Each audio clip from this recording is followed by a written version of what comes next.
Hello everybody and welcome along to Sebring International Raceway for round number 6 of the 60 plus racing adventures here on RaceSpotTV. My name is Paul Smith. I will be joined shortly by David Haynes. Just a few technical issues for David at the moment, meaning he's not joining us from the start, but there you go, there's the track, the full international layout here.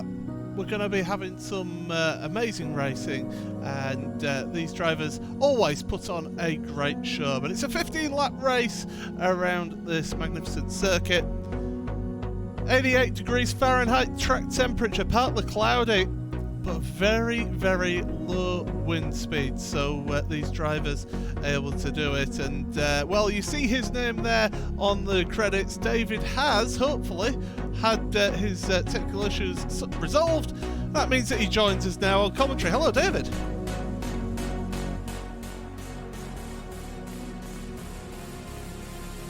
Or maybe not yet. We'll have to wait for him. But anyway, as you can see, myself, Paul Smith, behind the cameras on commentary. Istvan Bello, trackcams22.com, providing us our tracks and track cameras. And, well, as you can see here, we are at round number 6 at Sebring.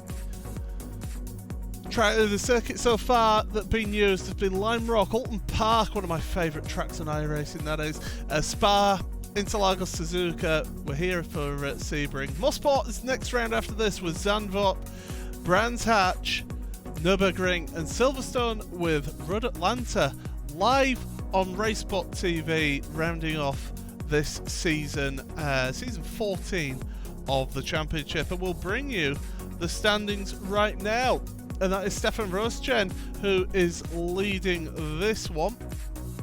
And well, I do apologise. I do believe that the graphics are a little bit wrong, so we'll take that off screen. I could tell you that Stefan Rosgen after week 5 is on 175 points.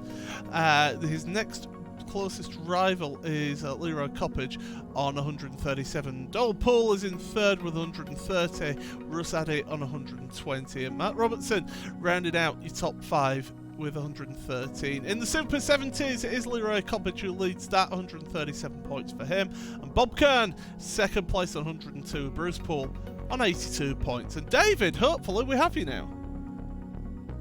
Yep, I'm here and I'm excited for this this double-header race at Sebring.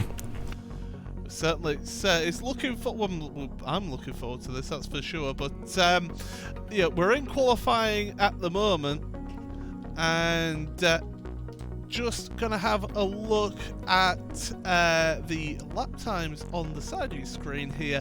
Only a 2-lap qualifying here for you. And it is Stefan Rosgen who leads this one, but only by half a tenth of a second ahead of Bill Lawrence. Leroy Coppage in third place with Paul Stump fourth. But look at that, just about 1 second covering the top 12 here. We can tell you it's a big field here today. We're looking at about 43 drivers in this one, so definitely it's going to be really competitive out there. There's going to be racing all the way through your field and plenty of action to keep an eye on. But these drivers, of course, they have a full pace lap here as well, so that means that we get to see them work their way through, prepare their car, so we'll be able to give you the full grid when we get to that in just about 30 seconds time. Still hoping that we get these technical gremlins sorted out, and I do believe we should properly have David back now. Well, you can check me again, but I'm still excited for this race. Yeah, that's still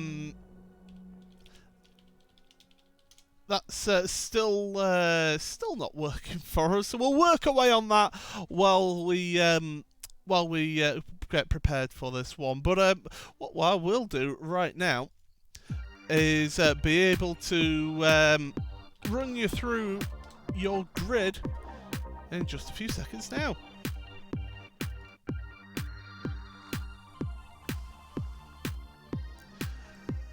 So then, pole position is Stefan Rosgen.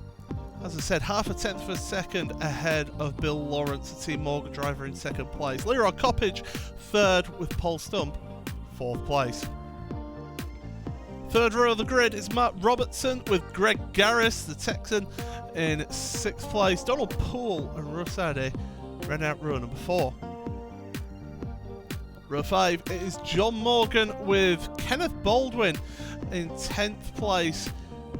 Randy Shoemake and Jack Turner, as I say, 1 second off of pole position in 12th place. Bob Kern, 13th, we're ahead of Bruce Grenheim, hoping for a good race is Bruce this time out. David Riley and Urs Muller, 15th and 16th. 17th place is Kenneth Duma with Michael Bailey, 18th. Gianni Raspaldo, 19th, and Bob Cohen rounding out 20 cars on the grid so far. 21st is Richard Coulomb from Team Otto with Franz Brink, 22nd. Douglas Beasley and Bruce Poole rounding out your next row of the grid in 23rd and 24th. Joel Martin 25th ahead of Dev Donnelly with Greg Gilman and Gary Barbatti in 28th place. 29th for Charles Gilly with Michael Hilliard in 30th place. Jared Florison 31st ahead of Jim Moore in 32nd. 33rd is Ralph Kemmerer with John Van Barsen in 34th. 35th is Ronald McManus in the Team Rusty Nut car. PJ Sally 36th on the grid. And the last three that are starting this race, or at least at the back of the field, and that is Andrew Fiddler, Richard Franco and Bill Krause, 39th on the grid. A huge grid here for us on the 60 Plus Racing Adventures. We're on the pace lap at the moment, so drivers heading down towards the hairpin at Sebring, and certainly looking forward to quite the race here as they run through there. So they're going to be on this pace lap right now, just side by side, being patient, not pushing the car too hard. Through the Fangio S at 8 and 9 as they head down towards turn number 10. One of the key braking points around this circuit is turn number 10. As they behind that pace car, the Porsche pace car, and hopefully, right, let's see if we have got David. Touch wood, everybody, that we have got David here. Hello, David. She sells seashells by the seashore. Well done. That's absolutely spot on. So that's resolved our technical issues, and it means that you won't have me sounding quite as panicky. That's fantastic news for all of us, and I'm greatly delighted to be back so I can watch this race. Well, we're certainly going to be seeing a good race here. The driver's heading towards the chicane towards the end of the lap. Of course, Le Mans is the right-hander before you head onto the Ullman Straight. Got to be careful with the off-tracks here as well. Easy to pick up a slowdown penalty through that. So we've got to be careful here. But here they are onto the Ullman Straight, getting ready for the start of this one. And it's great to have such a big field here, David. You mean, you look at that, the cars are still coming around through Le Mans, and it's a struggle to get them all on screen there. Yes, certainly. That's great for everyone in the mid-pack who's going to have plenty of racing to do, but it also is going to keep our leaders on their toes because, you know, any mistake from someone like Roastgen or those other drivers up the front, and they could drop a lot of positions with a field this size. They are still coming down that back straight, led by that beautiful Porsche pace car glinting in this Florida sun. So we're getting ready for the start of this race shortly. Just one more corner for the field to go through, and that is the very, very famous Sunset Bend. Well, they're away then. Stefan Rosgen getting a great start here.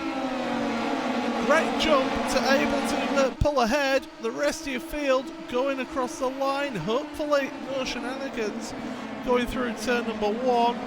We're having a look further down your field, and everybody seems to be working their way through turn 1. So that's the first sort of pinch point, really, is turn number 1. Heading through now in towards Big Bend. The right-hander at turn 6. Stefan Rosjan half a second in front. Yeah, great jump from our points leader, and of course turn 1's pretty wide, but then the track gets narrower from there, so it's good to see them starting to fall down into some single file. Pretty clean stuff, at least in our top 20 or so here. That hairpin, a tricky braking zone also, depending on the weather. Bumpy around here is difficult for these low slung open seaters, so all of our drivers smooth inputs over those bumps will keep them facing the correct way. This is a great onboard. Great look at the rear wing of the car in front, but you don't want to be spending too long looking at that if you're the driver. You've got to keep your focus on the road. And Tower Bend slightly cambered. You can come in there for a late apex and really hook it up in a car like this. Open up that Mazda rotary engine, power on down towards, and great start, I reckon, from our top cars. Has been very clean, everyone facing the right way. We've got 2 cars on pit road. It's Ralph Camera and John Van Barsen who are on pit road, so they've had issues at the start of this race. 41 cars started this race, by the way, so really big field. But moving forward, Leroy Coppage is starting to just show his nose a little bit towards Bill Lawrence for that second place, but they don't want to fight too hard, do they? Because that'll cause them issues further along in this race. Yeah, certainly could. There's definitely some places around here where going side by side will cost you a lot of time. You'll start dropping back, and we've got a bit of a move looking towards turn 1 here.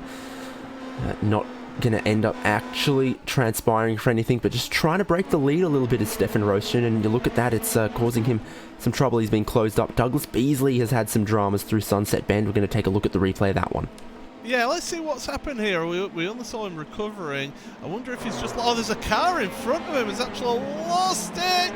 Oh, and he's done well to avoid hitting the wall on the inside of the corner. We're going to keep on replay here because Kenneth Dummer, I noticed, has had an issue as well. But then we are going to shoot forward to the leaders. There we go. Kenneth off and keeps it out the wall. Well done, those two. Yeah, some great reactions from our drivers here. We had a couple occasions there where cars could have gone into the barriers, but they've realised quickly when they've lost it, stood on the brakes, and managed to save most of the car to keep on fighting. And this is a full-size racetrack, so 15 laps of this is not a short race. Get back in there and you'll have something to fight for, especially with the bountiful grid that we've been blessed with here, 40 cars. You'll find someone to race, I'm sure, and a good race it could be. And speaking of that race, at the lead, does not look like Stefan Rosjan is building much of a gap. These are some slipstream dependent cars, and there's a couple of long straights here at Sebring, giving Rosjan a bit of a headache and trying to bolt away into the lead. He's not able to do it. Here comes Bill Lawrence now. He's putting the pressure on, looking to break the draft is Stefan. So Bill having to go to the outside. This could be an interesting move, and takes it to the lead. Don't think Stefan fought that one too hard because, as you mentioned, the slipstream is so strong around here. But here comes Leroy Coppage now, and he's going to put the pressure on. Yeah, not a good exit from Rosjan either. He obviously got uncomfortable through Sunset Bend there. Might have found some bumps he wasn't used to, and Coppage nearly getting in on it as well. Paul Stump in 4th in the minty coloured car is right in the picture as well. So, yeah, solid lead pack here. Looking a bit further down the field, dramas for John Morgan on the exit of Sunset Bend, and he might have just found one of those bumps at the wrong angle with too much steering lock in, and it's gone around, but he's also avoided the wall. But it's a difficult spot to be facing the wrong way there on the inside, and a lot of the drivers aren't going to be able to see you, so tough to get around there, but he did well to keep it out of the wall as well. Oh, Kenneth Baldwin as well with dramas. In fact, he's just gone straight off. That's got to be a hardware failure, is that? That has to be a hardware failure with the way that car just went off to the left suddenly. Didn't look to be any sort of correction, so hard luck there for the Kenneth Baldwin further down your field.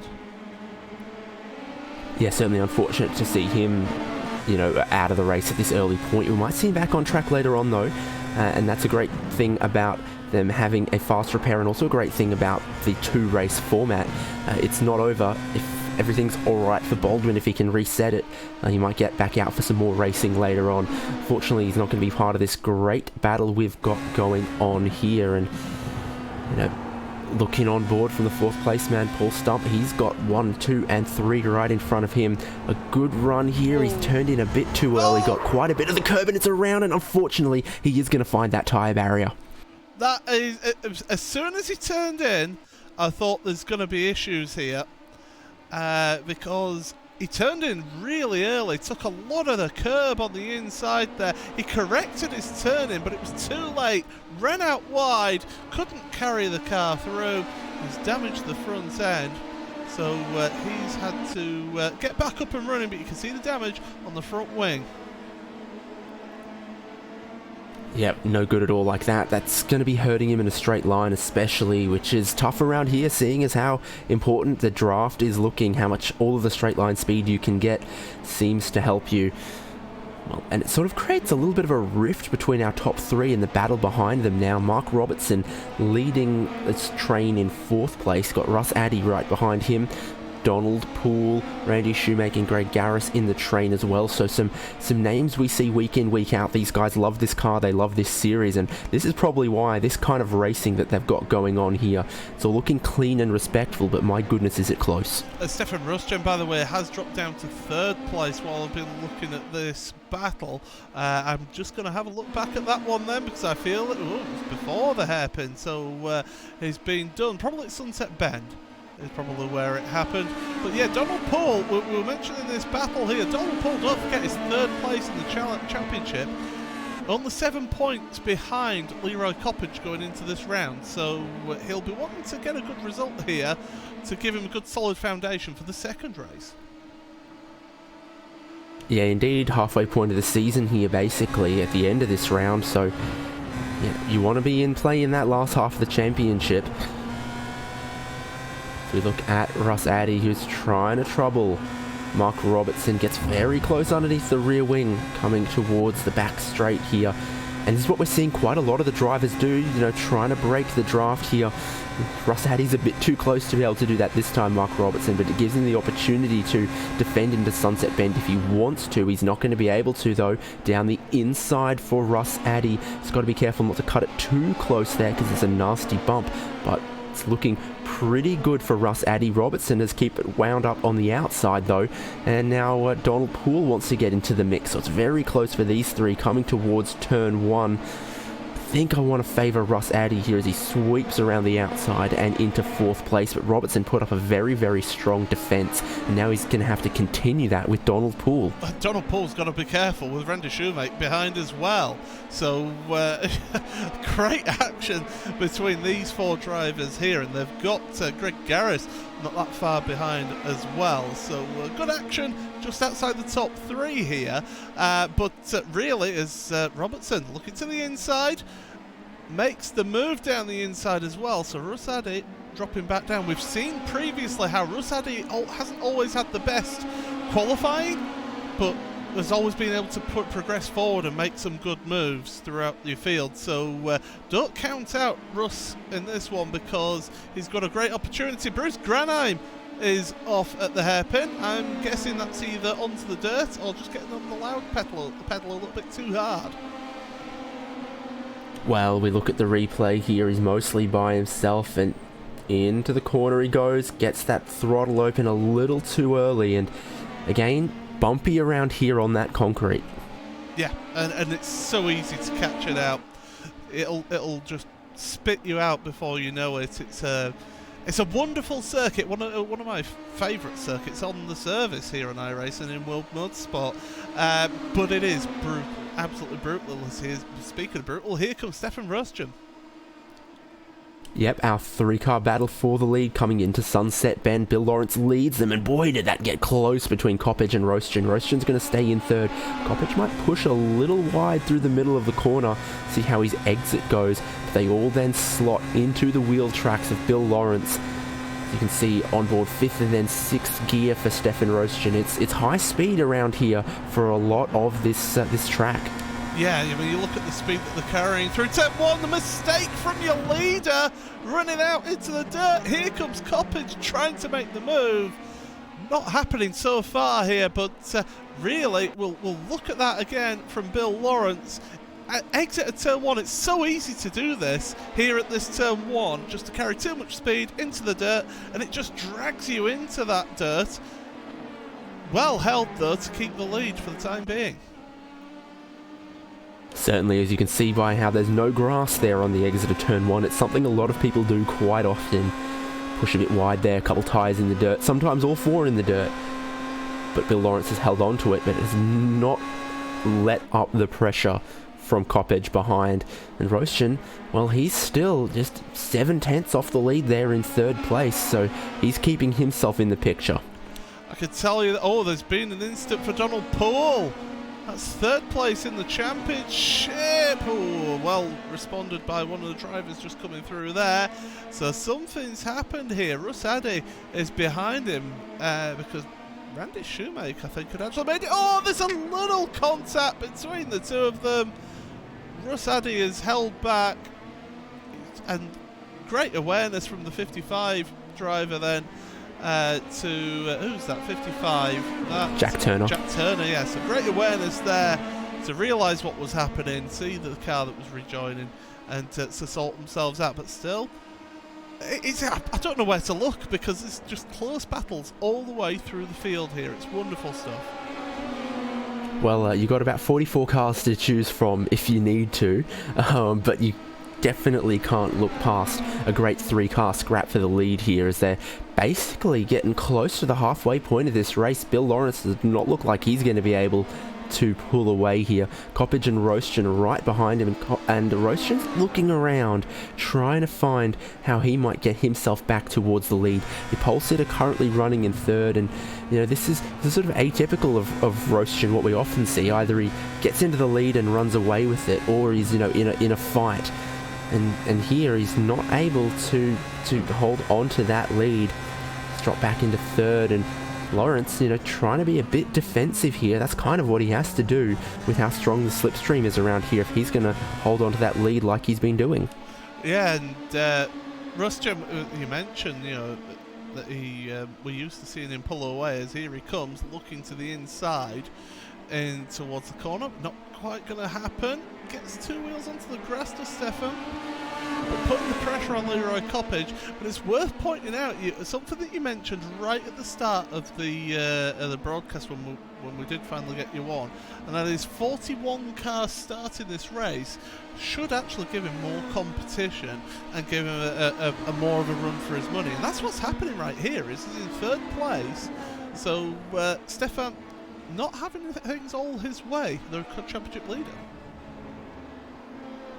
No, that's certainly true. You look at that, he's dropped a tiny bit back in 3rd place. They might all compress down the straight here as they sort of wiggle to the right-hand side of the circuit, maybe back to the left.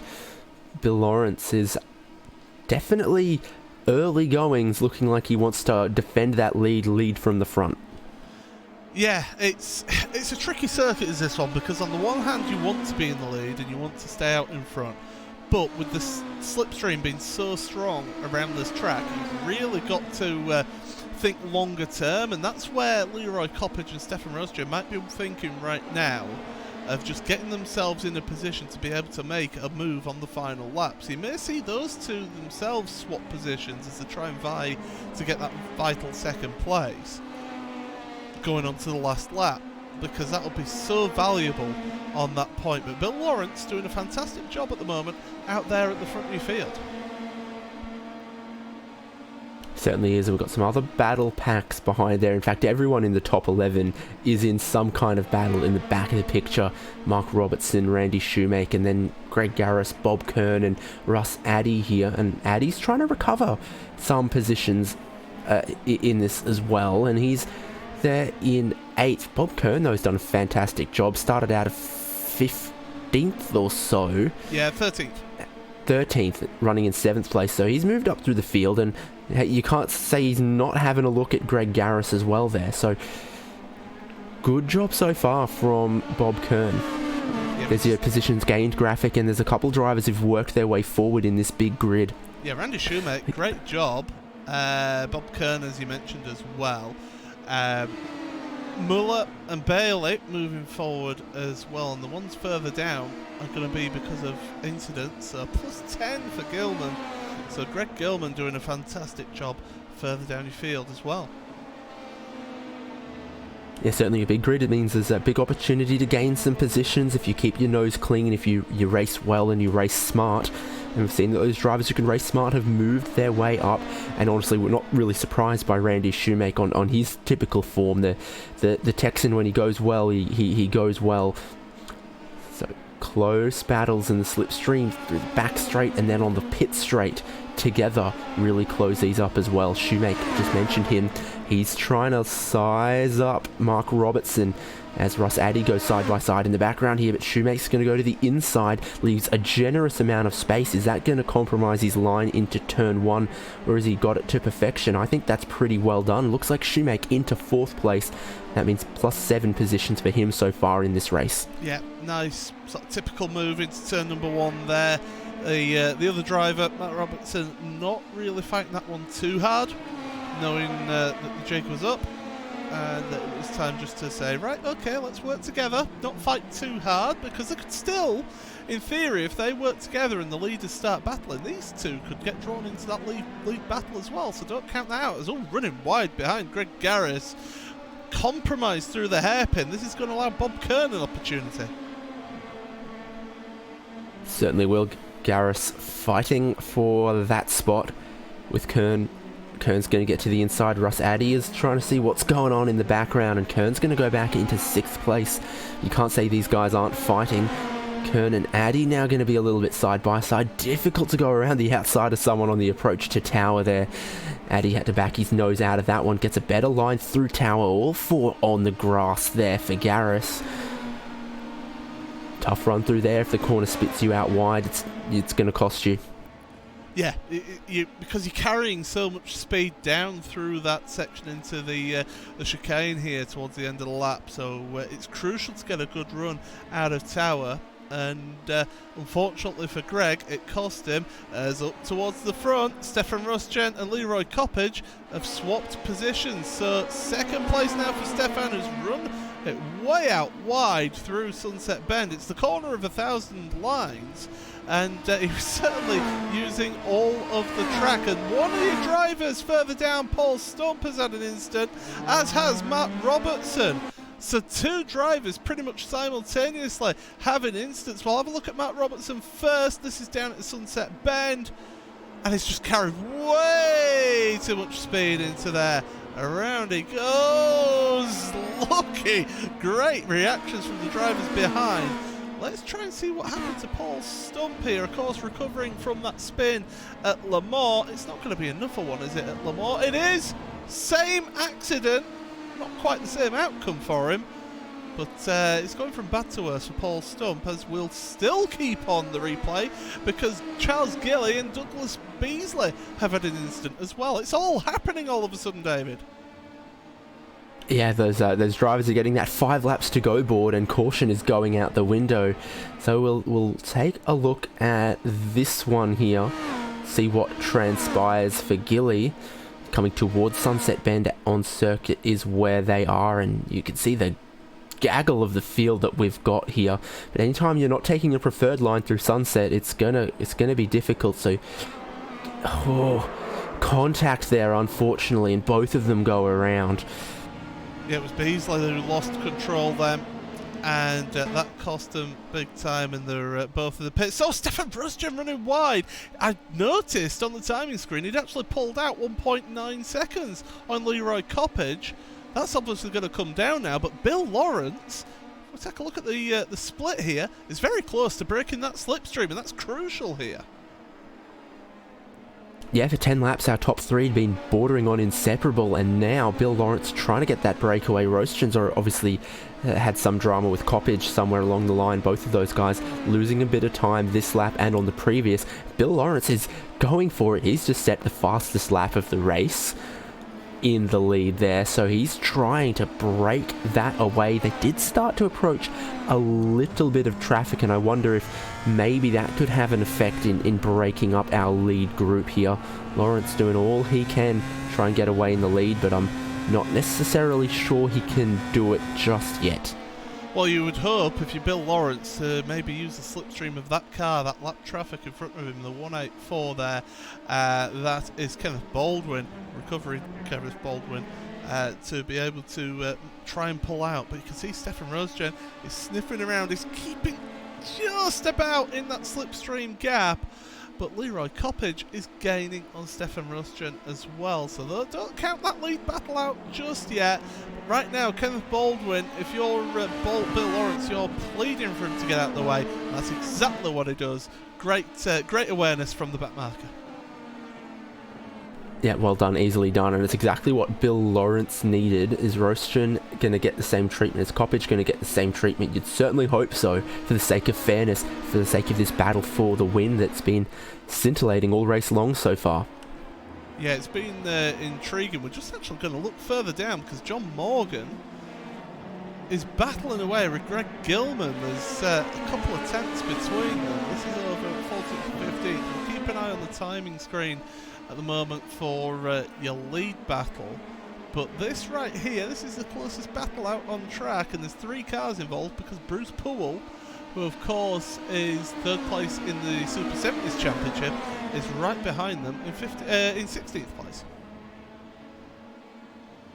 Yeah, it's all very, very close in the meat of the field, and of course that is always going to happen when you've got a strong field like that. No! Oh, around, a little bit of contact, both of them together there on the exit of Le Mans. Unfortunate to see. Oh, it was just one little mistake. We'll get a look on the replay here.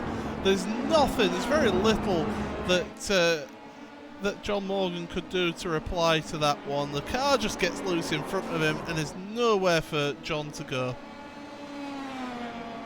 Yeah, Gilman just a little bit of a slide. That checks him up, and a contact between those two guys, which is a shame to see. A couple of walking wounded cars in the mid-pack there. Front wings on these cars. There's going to be a solid market for genuine spare parts. Certainly is, yeah. These drivers, they're pushing to the edge though here. They're trying their hardest to get out, extract everything. And of course, they're all using the same setup. It's a fixed setup series, is this. So these drivers are all having to adapt their driving, so it'll suit some drivers more than others. But certainly it gives us some great close action. And Leroy Coppage hasn't given up this battle for 2nd place. No, so as Bill Lawrence tries to break away in the lead, Rosgen in seconds, keeping under pressure from Coppage. And one thing to point out in this morning session is that the track temperature has risen slowly throughout this race. That might be catching some of the drivers out as well, because they'll have just a little bit less grip in places like Sunset and places like Le Mans than they had right at the start of the race. Not by a massive amount, but maybe just enough that if they were on the limit earlier, they're sliding and having problems now. So that's something to think about as well. Bit of dynamic track temperature, just losing a little bit of grip as the race goes on. That can be difficult to adjust to. Yeah, it's something that you have to take into account with these types of races. Of course, they run the same weather for both races, so at least after this first race, the drivers will have an idea as to what's happening with the track throughout this meeting. So definitely the second race, these drivers should be a little bit more clued up as to what's happening for them. But your race leader 1.5 seconds ahead of 2nd and 3rd. We're going to look back to Greg Garris, because he's battling with Bob Kern for 6th place at the moment. Russ Addy has moved up to 5th out of all of this, because Randy Shoemaker's in 4th place. So great action. In fact, Michael Bailey has had an incident, and that's at the exit of turn 1. On the replay, here we go. Great battle into turn one. They try and keep it too wide, and maybe a squeeze towards the center. Contact for both of our cars, and Bailey went very, very hard to the outside there. We've seen drivers get a bit of damage and carry on. That's going to be difficult for Bailey.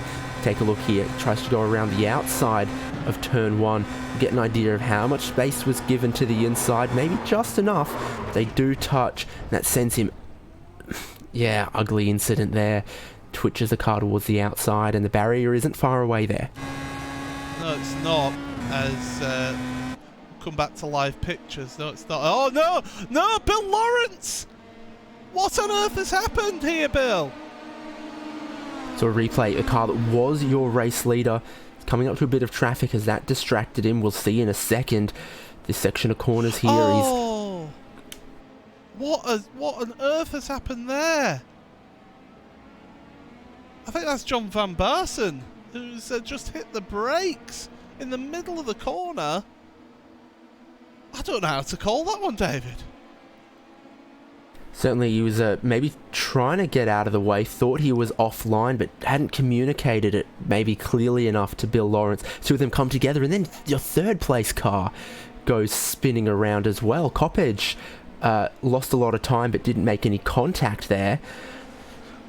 So yeah, a big grid has made it difficult. We're using the full layout of Sebring, unlike the shorter one that these guys ran a couple races ago in a previous season.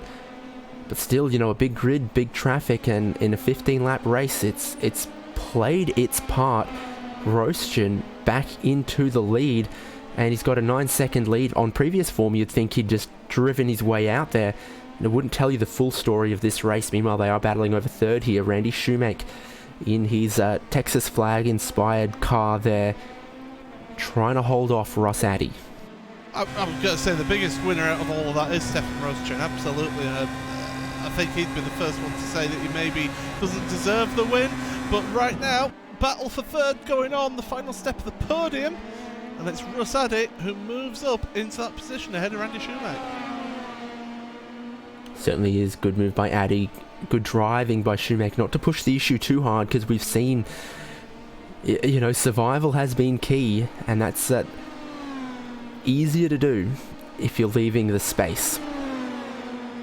Well, I could tell you, Bill Lawrence is back out there. He's back out on track in 25th, so he's come out of the pits, got his repairs done, and is back out on the road. So it's not all lost, but it's a big points haul that has gone away, as here comes Randy Shoemake making the move back again as we're heading towards the final lap. Yeah, great run from Shoemake. He's not given up on it. They're going to battle for 5th and 6th behind as well, but Shoemake, good job to the inside of Sunset. Has he got a line that works for him there, or is Addy just too good around the outside? Nice try, Randy Shoemake, but you're going to have to try something else to get past Addy. Yeah, that was great stuff. Commitment, having faith that the grip was there for Russ Addy through turn one. Just too wide from Shoemake. He had a bit of a slide, had to get out of the throttle, but he's keeping the pressure on, that's for sure. Yeah, certainly is. And Russ Addy, he needs a good middle sector here. He needs to get good through the corners here, and he's pulled out a gap. So I feel that at the moment he's pretty safe there in that third place. But Greg Garris and Bob Kern, they're not finishing this battle either.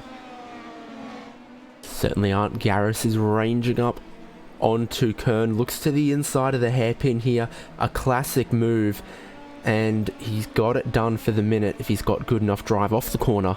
Final lap for all of these drivers, so these moves are going to have to stick. Certainly are. It's back to the inside goes Bob Kern. He doesn't want to give up this place just yet, as through they go in towards Tower, and Kern is just ahead.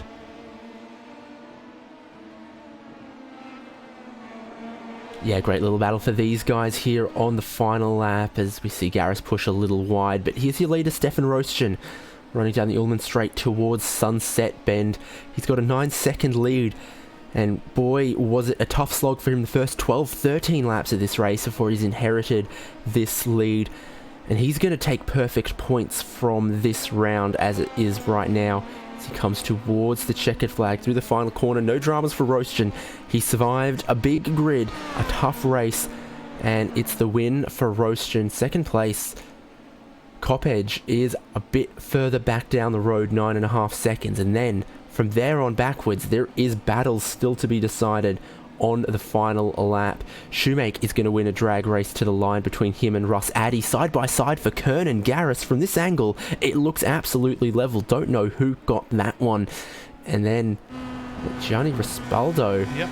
My goodness, that's going to take your eye out if you're not wearing sunglasses. What a beautiful livery he's brought to this round. That is... Boy, you could... Spectacular, I think is the do word your you're hair looking and for. makeup in the reflection of that one. Yeah, that's taken my breath away. The great run from Rispaldo up 9 places into the top 10. It's going to keep you cool in the Florida sun as well, reflecting all of that heat. France Brink in 15th here. Another one of our big movers up 7 positions. And he leads... I had to trail Greg Gilman to the line. A lot more cars out there on circuit still to take the checkered flag. Florison running slowly down the back straight. Has he blown an engine? No, he is accelerating, is he? We'll go on board. He's in 5th gear. I'm wondering if he's underfueled. It's a fixed setup. How is that possible? It's possible in some cars to get a fuel leak from damage. Yes, you can do that. Now it's uphill all the way to the checkered flag, and he's losing speed here. Can he make it to the line is the question. 36 is barely crawling. There's going to be Wally Molesby run past. There you go. Can he make it to the line? Yeah, he'll be fine. Put the clutch in, fella. You've made it to the line. And he makes it. Wow.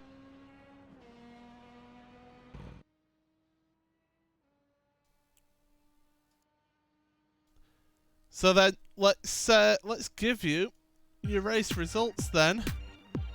Here in this race, and it is Stefan Roastgen with the lead and with the win. Second place for Leroy Coppage, with Randy Shoemake in 3rd place. Russ Addy 4th ahead of Bob Kern 5th. 6th place then for Greg Garris with Matt Robertson 7th, just ahead of Jack Turner. 9th for Urs Muller, great drive from Urs. It's finishing 9th with Gianni Rispaldo, rounding out the top 10 of the field. Bob Cohen in 11th ahead of Bruce Poole. John Morgan and Greg Gilman with Franz Brink in 15th. John Martin ahead of Bruce Grenheim 16th and 17th. Deb Dolanale, Bill Krause and Bill Lawrence rounding out your top 20. Bill Lawrence, your race leader for the majority of this race. Gary Barbati 21st ahead of Michael Hilliard. Ronald McManus in 23rd. 24th for Wally Molesby ahead of Jared Florison, who we saw crossing the line seemingly on fumes. PJ Sally then 26, 1 lap down ahead of Kenneth Duma. Kenneth Baldwin and Richard Coulomb 28th, 29th for Paul Stump with that early instant from 4th place. 1 lap down in 30th. Michael Bailey with Richard Franco 32nd. Ed Jones ahead of Charles Gilley. Jim Moore 35th ahead of Douglas Beasley. Larry Thomas and John Van Barsum they're rounded out 38th with Donald Poole and Ralph Camera. And that is going to be 40 cars finishing off your field. Now, right at this time, I would be saying that we would go to interviews, but we appear to be having further technical issues. It's been a testing broadcast as this one, I can tell you. And it certainly has been trying us here at RaceSpot. So we do hopefully trying to get something sorted out here for you all. And well, we shall see if we can try and get something sorted. Yeah,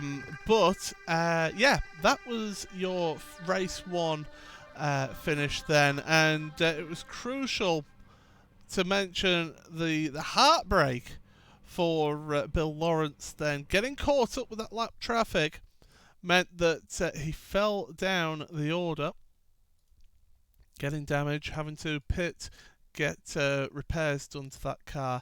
But right now, what we're going to do here, because we are still having these technical issues, is that we are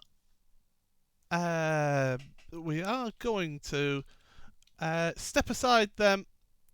And don't forget that there is going to be another race here. So 2 races, of course, in the 60 Plus Racing Adventures. Because your best result from the 2 races, that is what counts towards the results of the championship. So, hopefully, I will have David on a different way of talking to him. Hopefully, David, are you there? I'm really hoping that David is there, because this is going to be... Is that a yes? Ah, that is a yes. I can hear you now. It's very trying times for us, isn't it?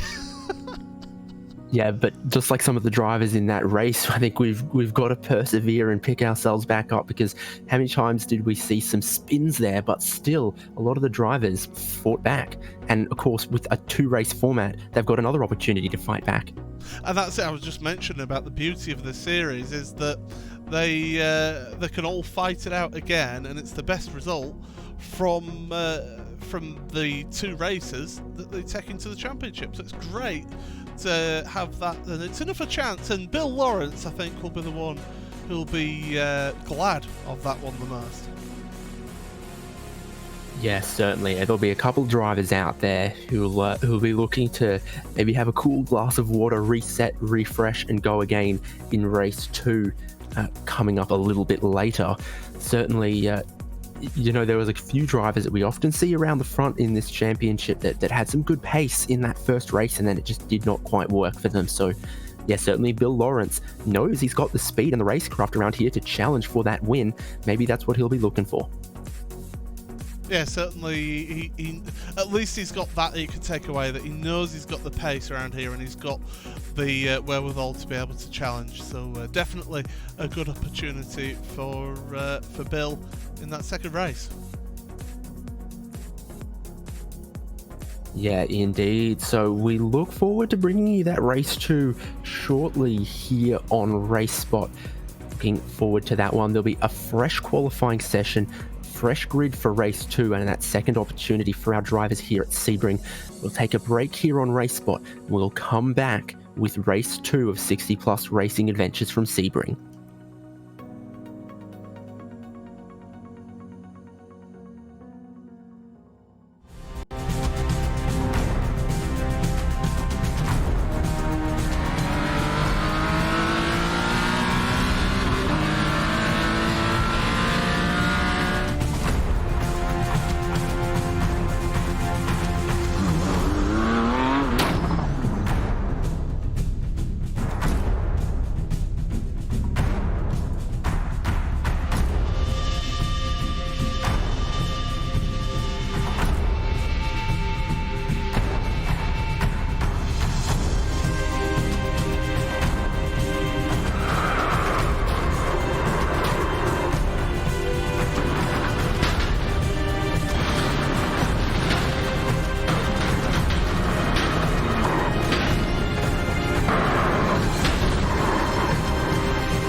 Coming up to the line, being chased, and it was Brayden Johnson. Unbelievable finish.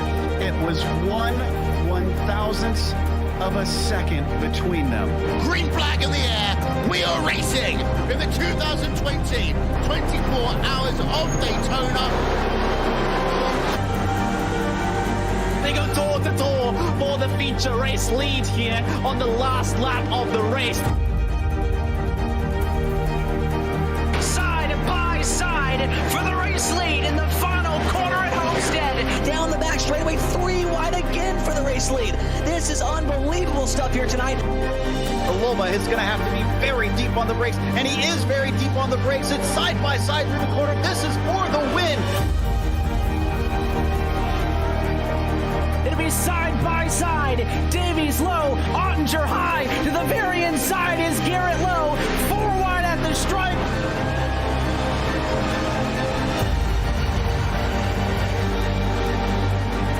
The Audis win here on this outside line. Neck and neck. Who's going to back out? Does anyone back out? Verstappen starts to squeeze on the inside, and now he'll try and straight line it. Goes under the apron. Drag race to the line. It's so close to call.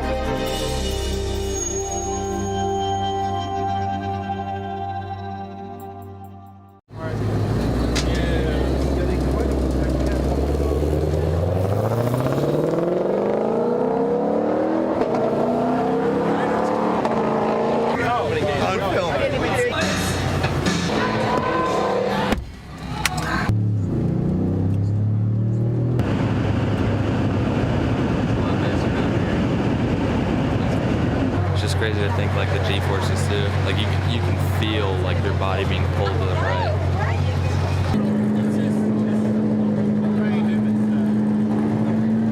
I mean, it's my car.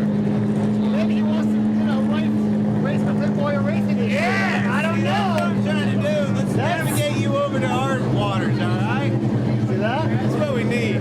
No draft yet. Will you please welcome the 2019 eNASCAR Peak Antifreeze iRacing Series champion from Roush Fitway Racing, Zach Novak.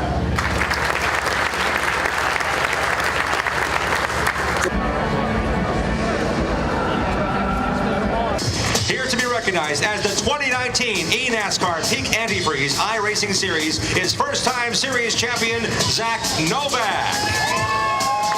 Presenting Zach with the eNASCAR Peak Antifreeze Series Championship ring, trophy, and a check for $43,750 is NASCAR Series Director Jusan Hamilton. All right, let's meet this person.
problems with that motor, buddy. Hey, just between you and me, the idea is to avoid the other cars. Congratulations! You just set the sport back 30 years with that move. That move will put you in the Hall of Shame. You keep doing stuff like that and we're going to lose our sponsor. Looks like that's it for us today. Now I know why you got canned by your old team. It's over. We can't fix that damage.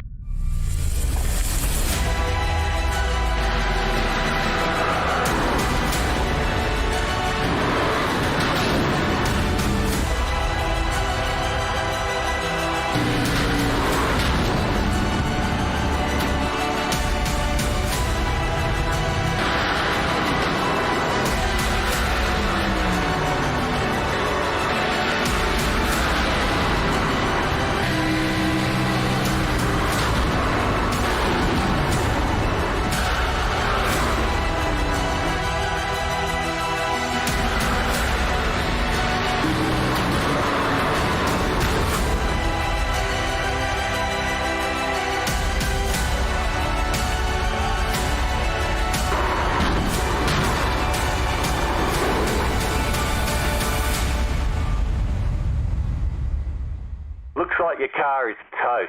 You'll need a tow back to pit lane, press and hold your reset button, and we'll come and get you. Simulated racing can be awesome, but it can also be kind of a free-for-all. Interestingly, auto racing faced the same problem in its earlier days. Whether it was on the back roads, the beaches, or the city streets, the racing was always fun. But there was always a certain level of chaos or danger, until some folks came along and put some order to all of this. Stuff like official racetracks, regulations about weight and equipment, and enforcement of standards. That's what gave us high-speed excitement, fast-paced action, and photo finishes. That's when racing became racing.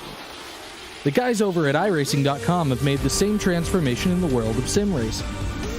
See, iRacing analyzes the performance and results of each driver in every race, so you can be sure you're always placed in races where the competition will be tight and that those reckless drivers who ruin it for us all will be kept in the pits. Not to mention that with members in over 130 countries already in their vast community, you can find races day and night, so you can always get in the action. You can even join a league of your favorite series and work your way up to one of 7 world championships, offering over $500,000 in prize money. And since updates are always automatic, you don't have to worry about software and can focus on the track. Zip up your fire suit and check out iRacing.com. The most realistic online racing sim ever made. This is iRacing. Detailed laser scan tracks, fully dynamic real world cars, and over 50 series to choose from. 6 online world championships offering over $400,000 in annual prizes. This is the original esport racing game. This is iRacing.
coming up to the line, being chased, and it was Braden Johnson. Unbelievable finish. It was 1/1000th of a second between them. Green flag in the air. We are racing in the 2020 24 Hours of Daytona. They go door to door for the feature race lead here on the last lap of the race.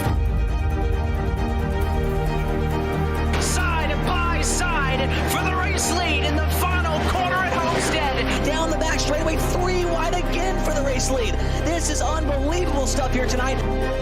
Loma is going to have to be very deep on the brakes, and he is very deep on the brakes. It's side by side through the corner. This is for the win. It'll be side by side. Davies low, Ottinger high. To the very inside is Garrett Low. 4 wide at the stripe.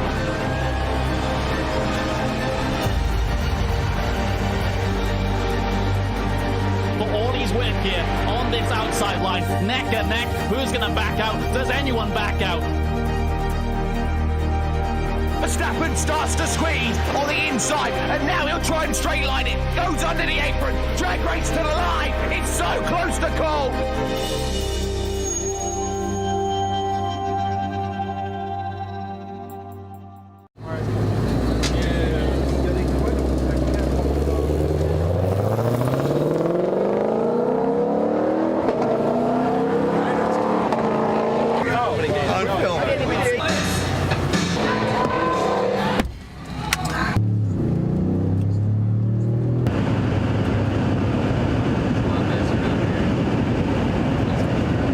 Crazy to think like the G-forces too. Like you can feel like your body being pulled to the right.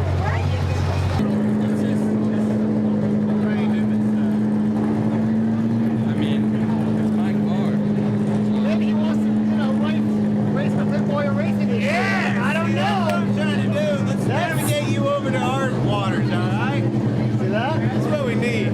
No draft here. Will you please welcome the 2019 eNASCAR Peak Antifreeze iRacing Series champion for Roush Fitway Racing, Zach Novak.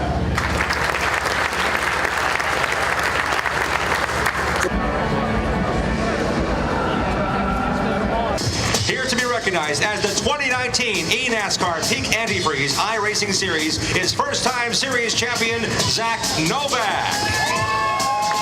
Presenting Zach with the eNASCAR Peak Antifreeze Series Championship ring, trophy, and a check for $43,750 is NASCAR Series Director Jusan Hamilton. All right, let's meet this person.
We're back at Sebring for race 2 of 60 Plus Racing Adventures.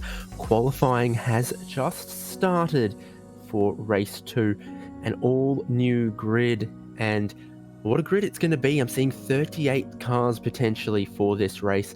Track temperature pretty cool right now at 28 degrees Celsius, might rise throughout the race. But other than that, great weather in Florida for what is a great and historic track. Once again, I'm David Haynes. Joining me, Paul Smith, who's also on production and behind the cameras. So lots of work for him to do throughout the qualifying and this race coming up. But indeed, like I say, qualifying is a 10-minute session and drivers get 2 flying laps. So they'll be out there on their out laps, getting their tyres warmed up before they start their first flying lap. Right now, everyone I think will have time to put in 2 flying laps so long as they're out and about there now. And one man looking for a bit of redemption, Paul, it's going to be Bill Lawrence. He led quite a few laps of race 1 before unfortunately needing some repairs. I'm not sure that was all his fault either, so he'll be looking to back it up in race 2. Of course, the points format is the best result of the 2 races, so he's not out of it yet. Yeah, I think redemption is going to be the word that I would use for what Bill is going to be looking for here in this second race. He'll be wanting to get that really good result that he deserved, I thought. He was about 1.5 seconds, maybe 2 seconds ahead when that accident happened. So he'd been able to break away from Stefan Rosgen and Leroy as well. So start the lap, start of qualifying, we'll stick with Bill just to see what his lap time is like through here. But yeah, that will have been a heart-wrenching moment for him. We've spoken to him many times in the interviews, and always a nice person to speak to, and you always want the best. You always hope for the best for these drivers. But Bill, yeah, that will have hurt him hard, and hopefully he could just reset everything and take a fresh approach into this race. You certainly hope so. It's all been tidy and precise. The first half or third of the lap so far for Bill Lawrence. Certainly, I liked his line through turn 1, using a little bit of the curbing on the exit, but not dipping any tyres into the grass. So that looked quick. And so far, its first lap, it's all looking tidy. You might, ramp up the intensity a little more on his second flying lap, but certainly for the first lap here, it's looking good. That's clean and tidy through tower, and all of the lines just looking good so far for Bill Lawrence. Qualified well for race 1. I'm sure he's got the pace to qualify for the top 10 for race 2 here. To see the track map, he's entering the final sector now, and this is a corner that caught a few people out. You got to get close to that curb on the inside, and you can't get any of the grass on the outside, or you'll loop it around. No problems for Bill Lawrence. Definitely one to look out for in the race. Yeah, heading into Sunset Bend, and it is a corner that you can take many different lines into it.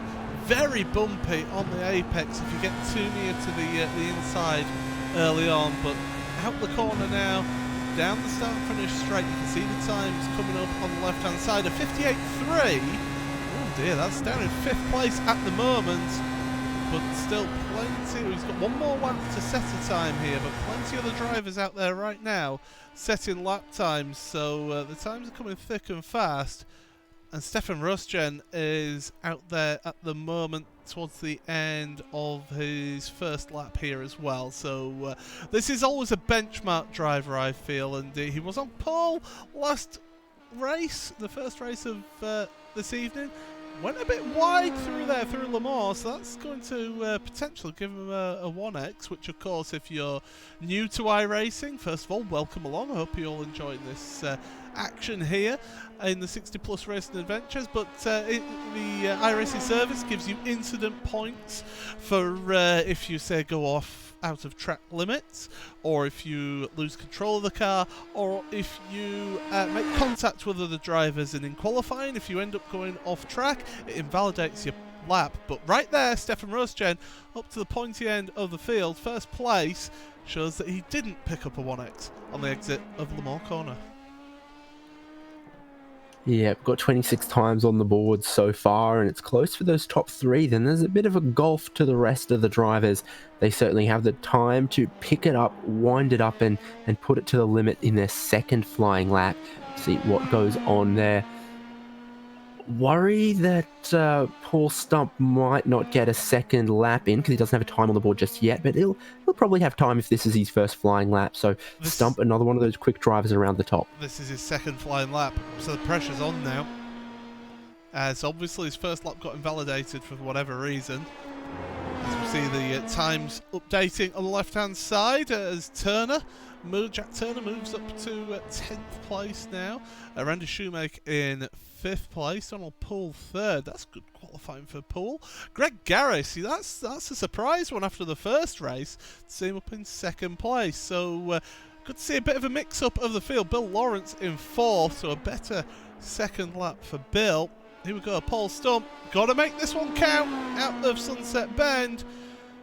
This is it. This is your last opportunity. Goes up to the wall across the line.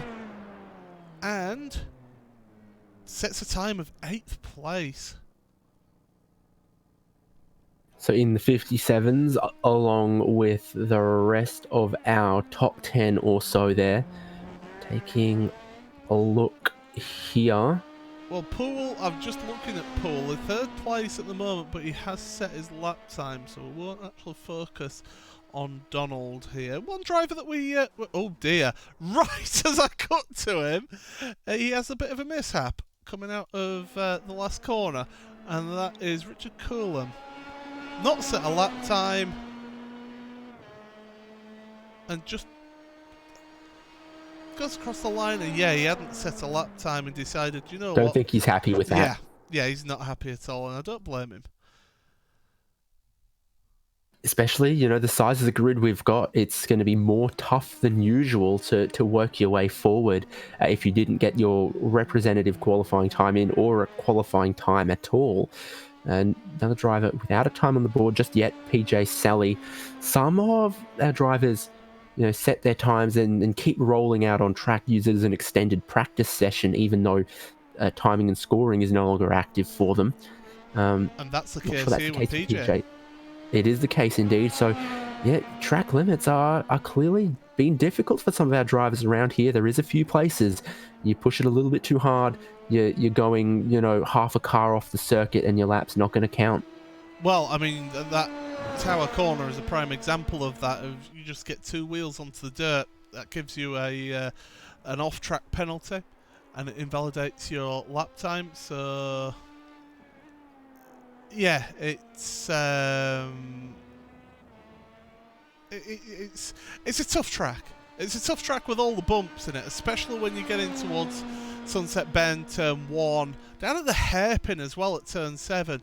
Those areas where it's concrete, those are really tricky with the bumps there, so these drivers getting caught out. But PJ Sally deciding, do you know what, I'm just going to do laps around here and get some extra practice time, same as Donald Poole and Russ Addy as well. They're both out there, and Gary Barbatti as well, although PJ Sally is going to pull this car up. So everybody is going to set a lap time has been out and set a lap time. We just have to wait for the session to change over before we can show you the grid. But I'll bring up the track conditions again, David, because you mentioned a very good point in the first race, how the track temperature was rising throughout that race.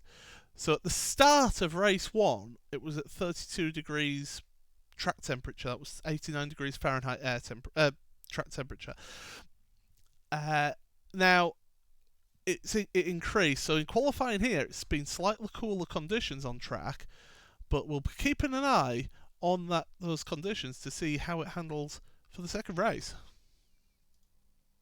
Yeah, we flick over to the race session. Cars are going to form up on the grid so we can take a look at that official grid here. They're all going to have to do one beautiful, beautiful pace lap, so it gives us plenty of time to see Stefan Roschen on pole once again for race 2 from Sebring here, and Greg Garris is going to join him on the front row. Kept it nice and tight, just a 1/10 of a second back, just a smidge ahead of Donald Poole in 3rd place. Bill Lawrence in 4th. Has a bit of work to do. 5th, got Kenneth Baldwin. Russ Addy in 6th. Mark Robertson in 7th there. 1/1000 of a second ahead of Paul Stump. Yeah, really close there. Absolutely fantastic. Randy Shoemaker 9th ahead of John Morgan. That's row number 5 of your grid then. Jack Turner, we saw popping up onto that top 12. He's in 11th ahead of Andrew Fiddler. Bob Kern, we saw making moves late on in that race for race 1. 13th ahead of Bruce Granheim Erzmuller. And then Michael Bailey rounds out your top 16. Yeah, David Riley is then going to start out of 17th. Kenneth Thummer in 18th. Johnny Rispeldo in 19th. And Bruce Poole in 20th there. Strong grid just keeps on going. Bob Cohen in 21st. Dev Donnelly in 22nd. Bill Krause in 23rd. And Ronald McManus in 24th. And the latter half of the grid then, Charles Gillett ahead of Douglas Beasley, who we saw have a major incident at Sunset Bend in that first race. John Unsby, we're not used to seeing him so far down the field, down in 27th with Gary Barbati 28th on the grid. 29th is Jim Moore ahead of Ralph Camera. Wally Molesby and John Van Barsen, who was the driver who got involved with Bill Lawrence in that first race, down in 32nd place. Remainder of our field as they start pulling away behind the pace car for a full pace lap. Got Richard Coulomb with no time, PJ Selly with no time. We saw the frustrations of Richard Coulomb that he probably wanted a qualifying time, didn't quite get it. Joel Martin and Ed Jones also with no time, but are able to take the start of the race should they wish. And same goes Michael Hilliard and Larry Thomas. So 38 drivers in the paddock. See how many we have out there on the pace lap, but it looks like a good grid from this angle.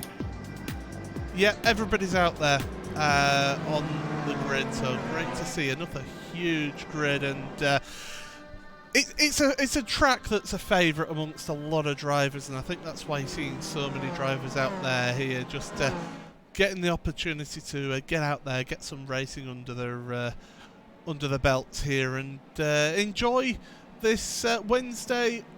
For some of these drivers, Wednesday afternoon, for some Wednesday evening, or for the case of certain Australian in the commentary booth, Thursday morning. Yeah, g'day.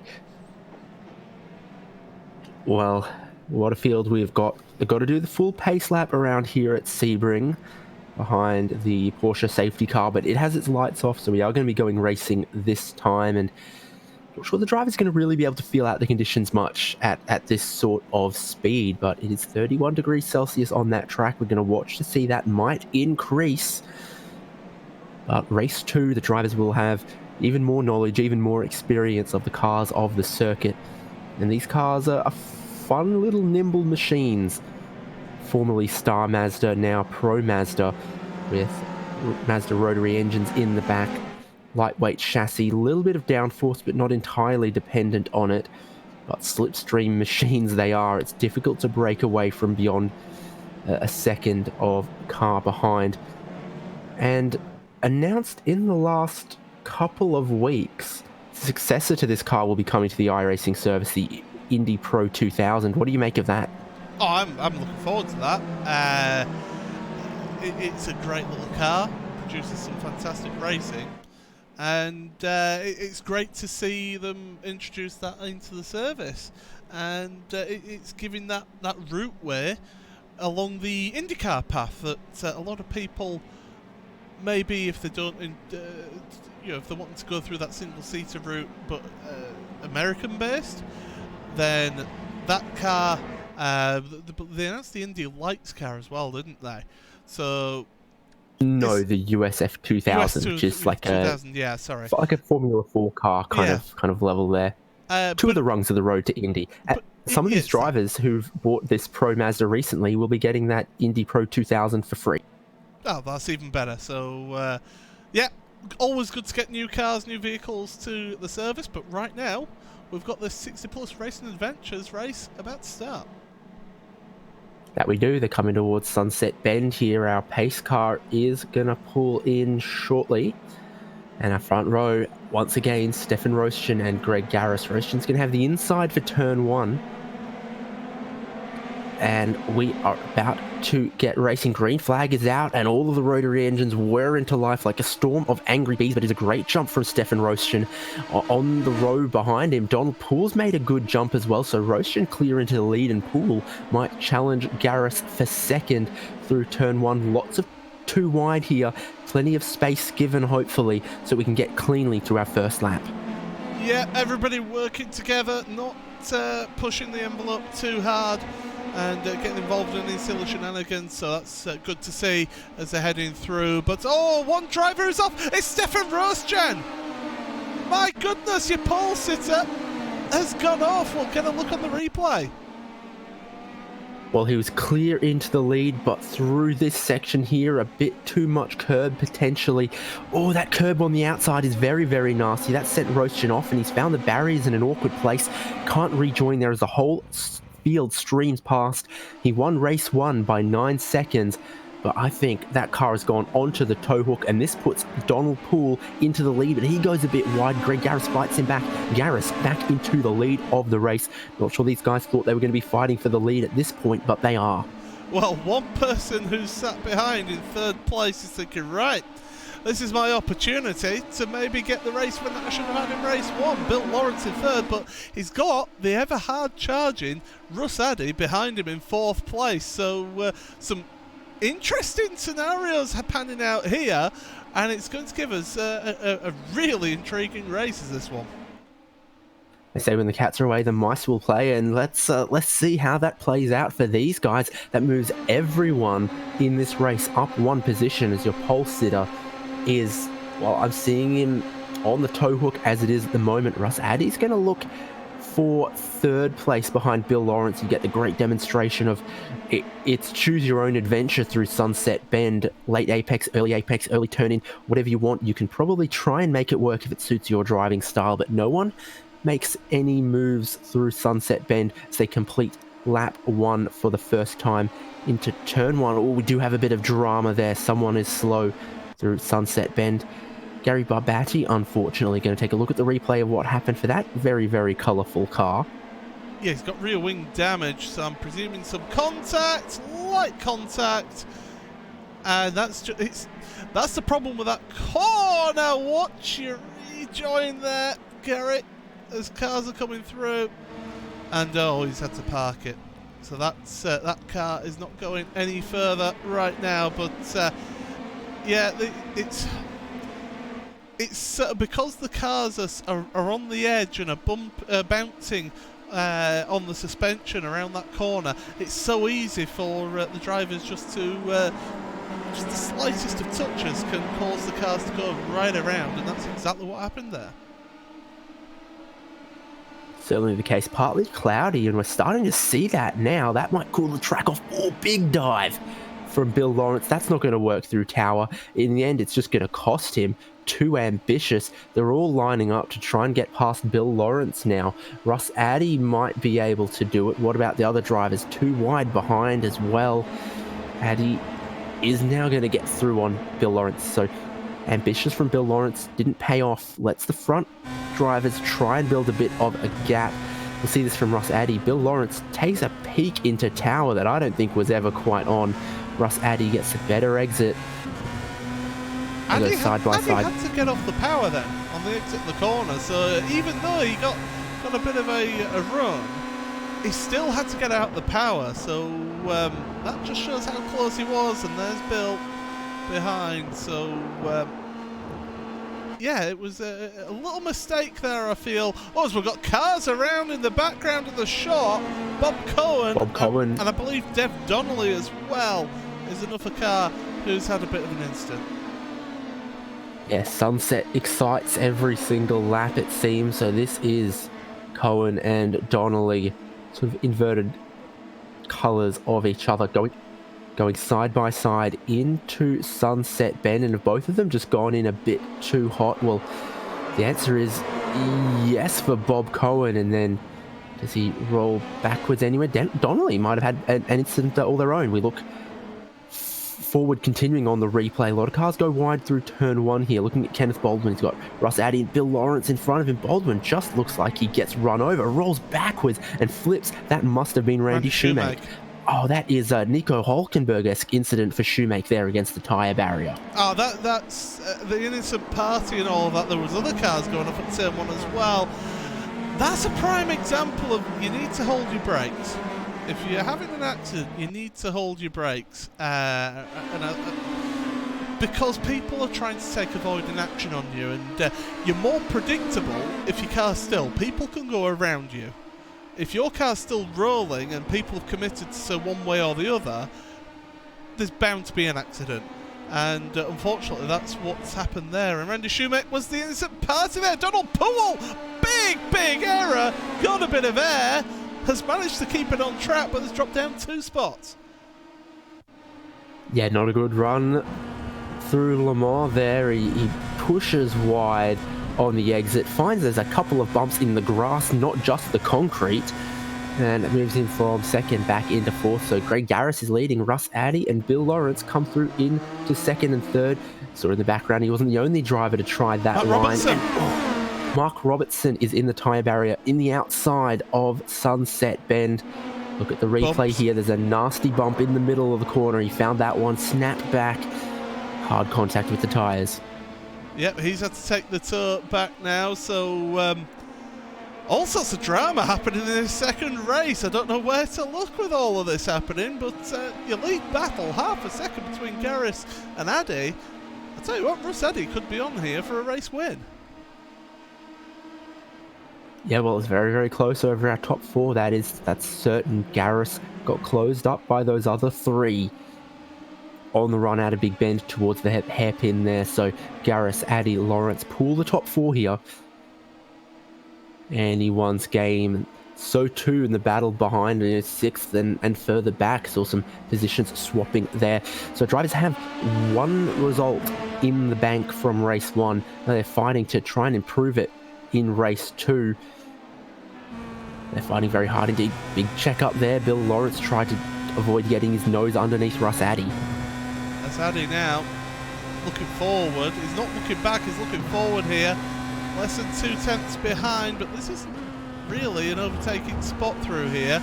It's more out of the exit here. Get the good exit through Le Mans and down the Ullman Straight now. This is where you need to make that slipstream count. This is where you need to work it. And at this early stage, if I'm Greg Garris, I don't fight this too hard.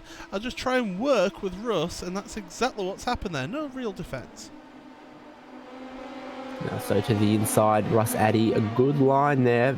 Rides plenty of the bumps though, and now he's going to weave the whole train down the pit straight. Addy is scored as your lap leader. Garris might want to fight back, or he might just need to defend from Bill Lawrence. But down the inside of turn 1, Garris into the lead. Addy swaps back underneath him and holds on to the lead. Classic move. Yeah, that is something that you can do at turn 1 there. It's a great corner for that. If you've taken the wide entry in, you can be tighter on the exit and get the cut back done straight away there, and that's exactly what Russ Addy did there. As you mentioned, classic move around this circuit, and certainly one that these drivers, they'll know plenty about from multiple times racing around this venue. But right now, Greg Garris has got to worry about the man behind him. Bill Lawrence is putting all sorts of pressure on. Yeah, Lawrence is working hard to try and find a way through. We've seen multiple instances of that so far this race. Takes a different line with a later apex through Tower. Maybe that will help him, but he's in an awkward position there where the driver in front is also picking up a slipstream, and he needs to worry about what Donald Poole is doing in 4th place behind him. So, you know, when you're in the middle of a pack like that, there's only so much you can do, because if you step too far out of line, you might end up being the one who goes backwards. One driver who had two drivers who didn't have the best first race right behind this group is John Morgan and Paul Stump, and if they don't fight each other too hard and work together, as there we see Bill Lawrence actually making his way past Greg Garris on the exit of Le Mans. If those two of Morgan and Stump work together, they could get with these lot. In fact, they've caught up Donald Poole, so Poole has had an issue on this lap, which has forced him to go backwards a little bit. I think Poole went a little bit wide coming onto the straight, and well, Stump in 6th was the fastest driver last lap around. We'll update this lap. Once again, Stump is absolutely flying in 6th place, so do not rule him out of this. He's only 3 seconds off the lead, a lot of laps, and he's the fastest driver at the moment. So you have the top guys keep fighting. It could be Stump time. Andrew Fiddler, by the way, in 7th place as the overall fastest lap, just set it on that lap. So he was 0.003 of a second quicker than Paul Stump. So the times are really close out there for these drivers. And Fiddler, he could be on a bit of a charge, moving his way forward perhaps. Yeah, setting us up for an exciting second half of the race for sure. Our leaders have looked strong, but not as fast right now as some of the guys behind. Poole, I think, is under some pressure here from John Morgan. Morgan's going to go to the inside. Poole, good job around the outside. Morgan, I think, was just tentative on the brakes there. Didn't fully commit to the move. But the problem with that is that you're slowing each other down. As we've got a car around, it's Urs Muller in that retro livery. We'll have a look at this on replay. Does he get help from behind? Well, he's certainly gone in a little bit fast. I think Kenneth Duma. We're going to have a look back from Kenneth's point of view, whether he did actually get into the back of him here. Just, here we go, on the brakes. Oh, I think just the slightest of pushes put that little bit of extra energy and speed into the car, and that sent him off. Yeah, indeed. It was very, very close between them and put him just a little bit too quick into that corner. Looped him around, unfortunately. At the front, though, it's Addy, Lawrence, and Garris. Looking at Craig Garris here as he tries to follow Bill Lawrence, who is really closing in on Russ Addy. See as they come across the line as well. Donald Poole, Morgan, and Stump are fighting behind, but it's the top 3 at the moment. Don Poole has sort of halted the charge of those drivers behind. Yeah, Poole's doing a good job at the moment of just slowing those drivers behind. In fact, he's got a little bit of a gap again. 1.3 seconds between him and John Morgan, and Morgan could potentially come under a little bit of pressure from Paul Stump, although not on this lap because Stump isn't close enough to make that move. But Andrew Fiddler, I mentioned Andrew's name earlier, he's currently got the fastest lap of the race, and he's right there, 7th place, and he's caught up to those 2 drivers in front. So Andrew, the man from the UK and Ireland, is moving his way forward here. He is indeed. Another very metallic looking car out there. He's charging his way up behind Stump, who was also rather rapid the last couple of laps as well. So maybe these guys can move forward together. Morgan has gotten a little further ahead of Stump, bought himself a car length or so. So we still have our top 7 within 5 seconds or so, and we've seen anything can happen, especially if our leaders start to catch a bit of traffic. Yes, you see the top 7 on screen right there, with 8th and 9th coming onto the back straight away. Here comes Bill Lawrence then for the lead, down the inside of Rosadi, but we've seen Rosadi hold it around the outside, deciding this time, do you know what, we're going to go for the cutback here, but it's not worked. Oh, it's not, and Greg Garris is right in the picture once again, so the 3 of them across the line together. Garris has a look to the inside. Addy is right underneath the rear wing of Bill Lawrence, and good move there by Greg Garris into 2nd. Can he keep Addy behind now? Yes, he can. Can he get ahead of Bill Lawrence? Can't look at that move just yet, but they're very close in the top 3. And if you're any of the drivers behind, you're hoping to continue to see them battle. Donald Poole, I think, has worked his way back into the lead battle. So he's had his head down, driven smooth. Now he's back in the tow of the drivers in front. Yep, certainly is. Got that draft, and John Morgan won't be that far off of being in the slipstream as well, and he'll drag Stump and Fiddler along with him as well. So great battling up at the front here. There's battling throughout your field as we've been keeping an eye on this. Michael Bailey and David Riley are battling it out over 11th and 12th place, and that's going to allow Jack Turner to maybe have a look here. So there's battling throughout this grid. We do want to try and get as much attention on everybody as possible, but that lead battle has been so intriguing so far that we've just had to focus really up at the front there. But as you can see, close battling throughout. We'll hopefully show a bit more of that towards the end of the race, but still this lead battle here, David, that's really intriguing and really exciting to see how this all pans out. Yeah, it's classic Sebring race, isn't it? No one can get away, and look at that, Bill Lawrence. Bit of a follow the leader there. He takes the wiggle, and everyone else has to follow if they want to stay in the slipstream. And yeah, these last couple of laps, more of those cars behind have kept closing in as well. John Morgan, I think, is just on the bubble of getting a bit closer, and Stump and Fiddler are well and truly together behind that as well. We look at our top three. Addy in third place, 1 second back from Greg Garris into turn 1. I think he can do it. Might push a little wide, but still right behind Bill Lawrence. Donald Poole is in a good spot in 4th. And he was the fastest driver that last lap. Garris. Around no dramas for Greg Garris, and he is in the Armco. Pushed a bit too hard. Quite a bit of damage on that car. Going to take a look at the replay here. Yeah, so Greg Garris then, that's going to be having to go back to pit road, I would imagine. He's trying to get that car turned around there, but I believe he's going to have to take a tour back to the pits, which is a heartbreak for him. He was doing so well there in that battle for the lead, and right now that's separated your two leaders from the rest of that queue of traffic. Yeah, I think Poole could still be in this one, but first and second now, they've lost one of their competitors. Fiddler's gotten past Stump. We knew Fiddler was closing, and now Stump is back into what's now 6th place. Andrew Fiddler started 12th. Now he's 5th. So we'll take a look at the replay of that move.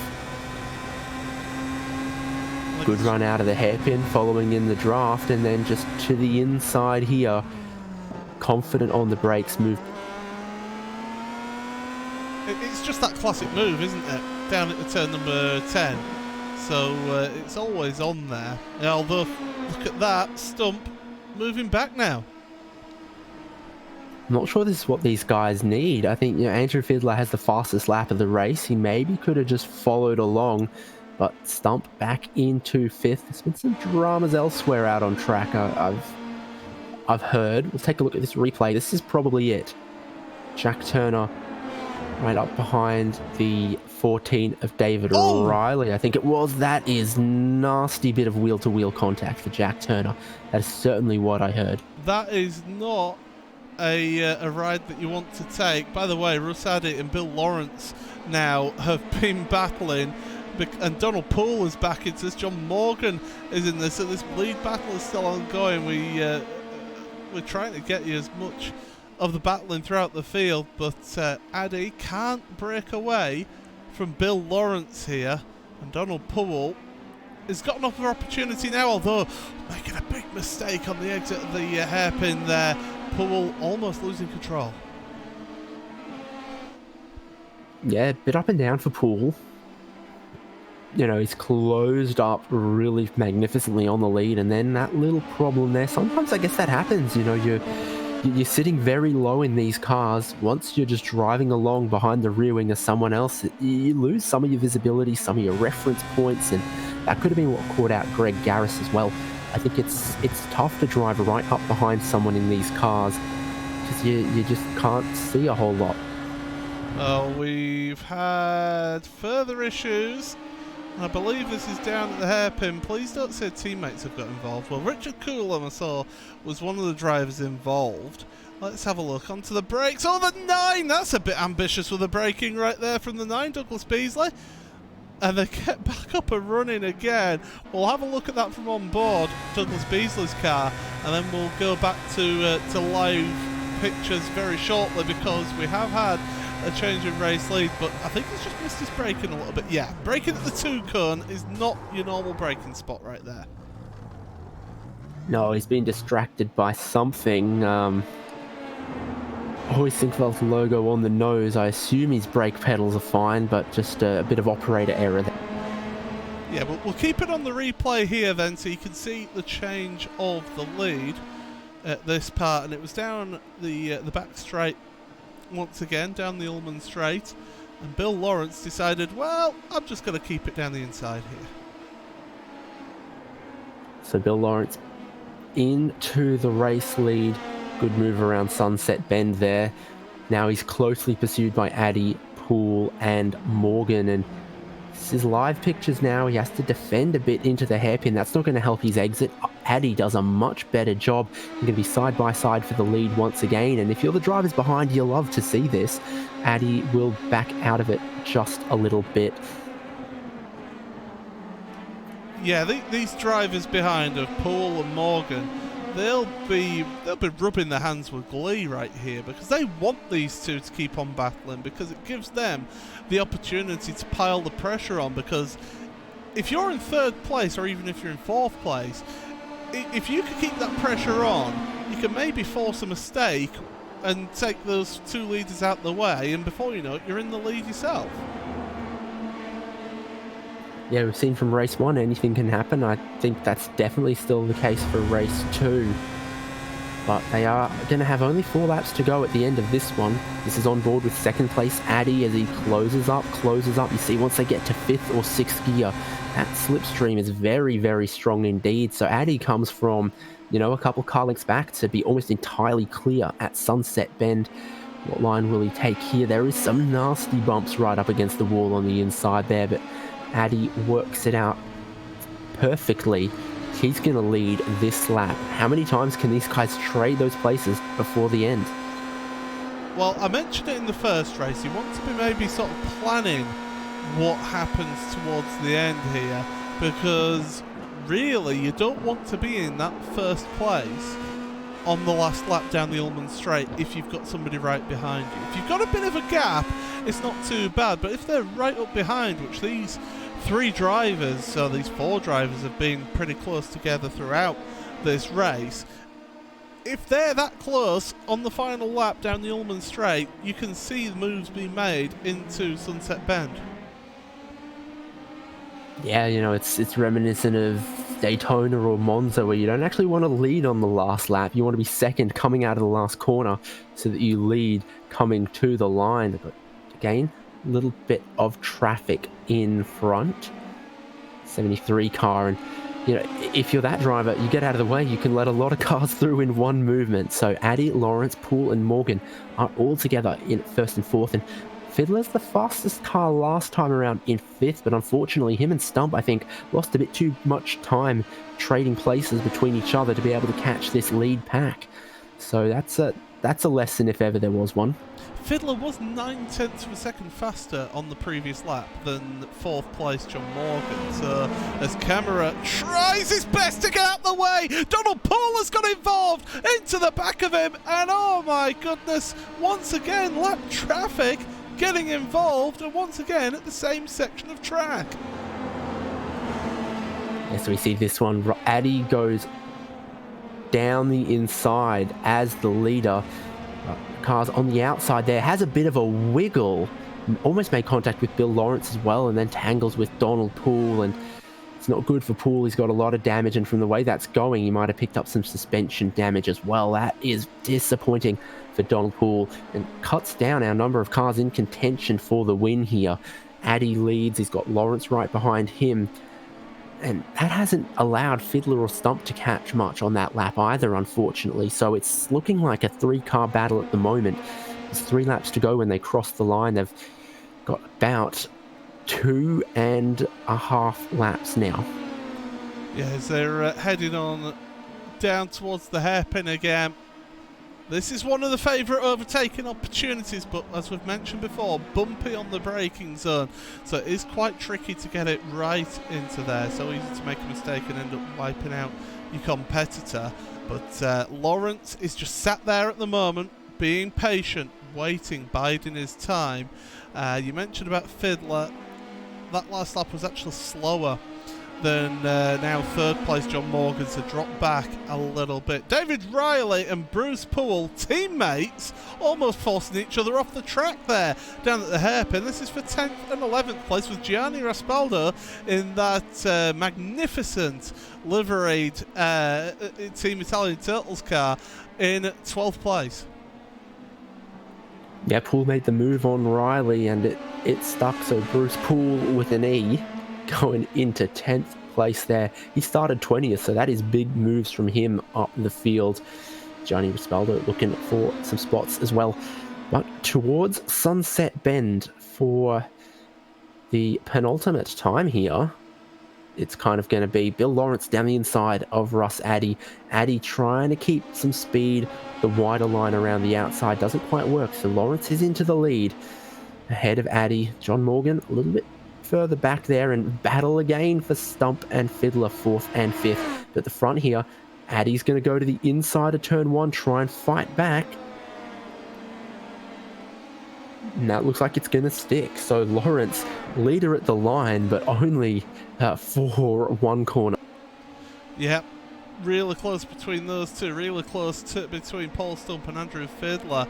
We thought Fiddler had been able to pull away from Stump, but Stump has found a bit of pace and was able to get ahead, was 9/10 of a second faster on that last lap compared to Fiddler, so doing a very good job as Paul Stump in 4th place right now.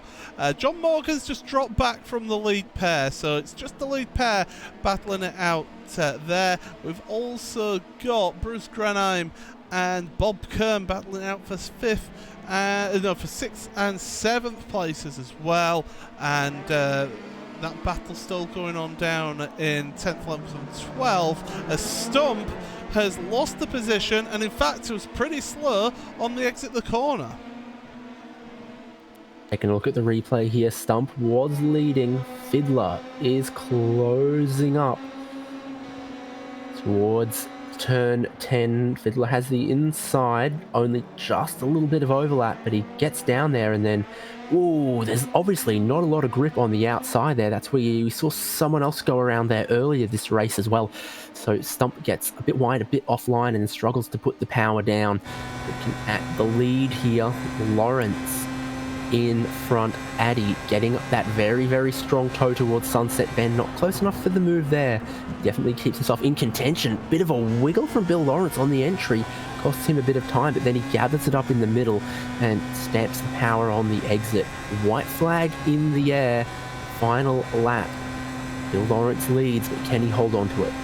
Well, this is the $64,000 question right here. Through turn 1. Opportunities running out. The next real opportunity is going to be down at turn 7 after Big Ben down at the hairpin. Russ Addy is close enough though to be patient and wait. Do you make the move now? Do you make the move in towards turn 10? Or do you really show patience and wait until Sunset Bend on the last corner of the last lap? All great questions, but Addy is right up underneath the rear of Bill Lawrence, and these guys at this point don't really have to worry about 3rd place. So Addy, it's eyes forward for him.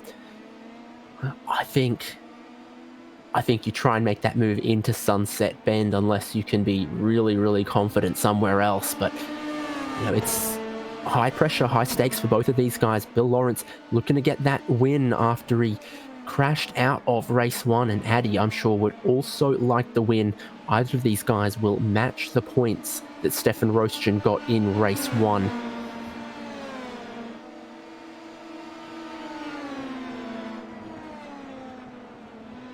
Addy's so close through here. They're going to come towards Le Mans. It's been a bogey corner for quite a few of our competitors.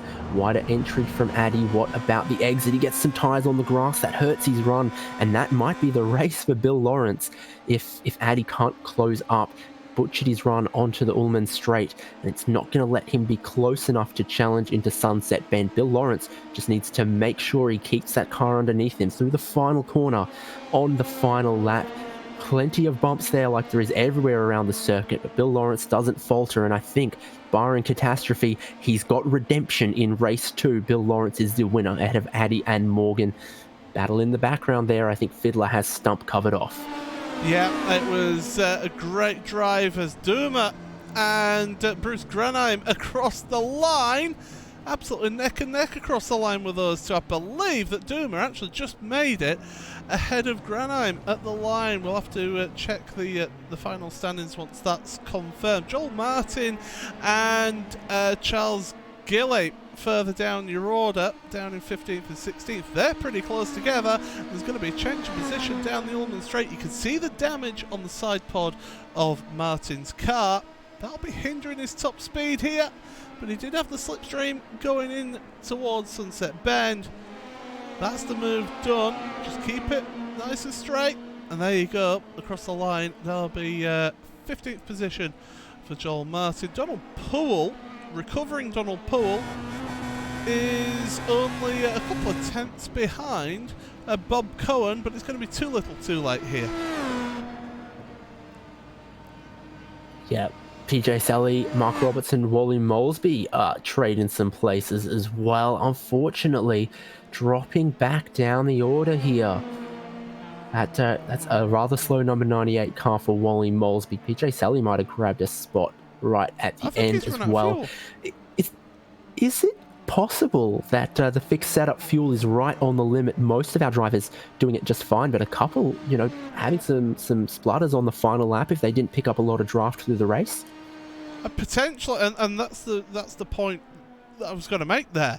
If you don't get that draft throughout the race, and you're not thinking of maybe lifting and coasting a little bit into corners, then before you know it, you're out of fuel and you're really struggling to get to the line. But there we go, everybody across the line, so we will be able to give you your final race result.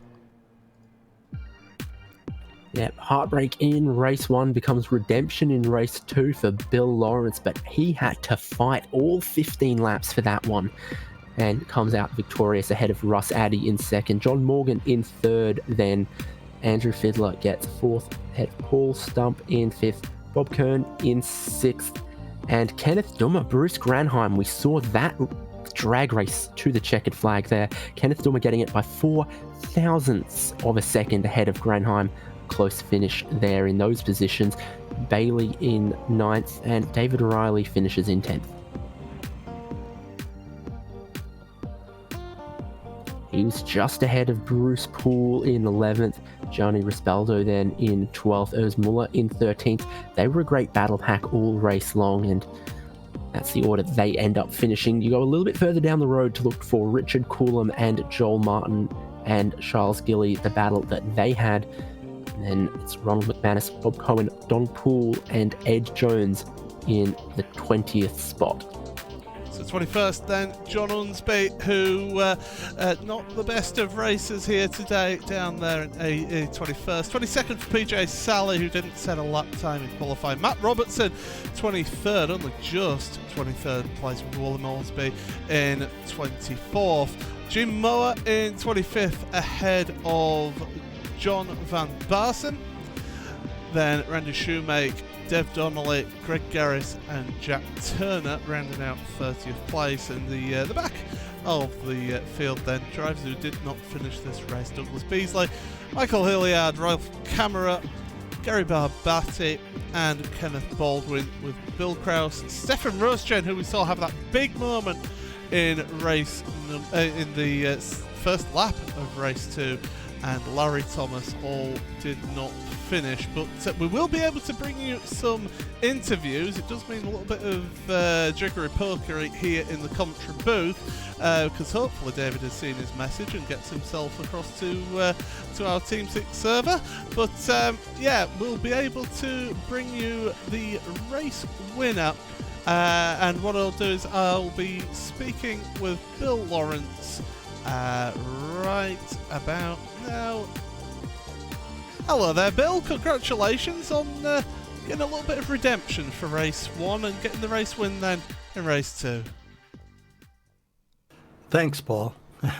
Very good of you to say. That was a little disappointing in race 1, but race 2 was a lot of fun.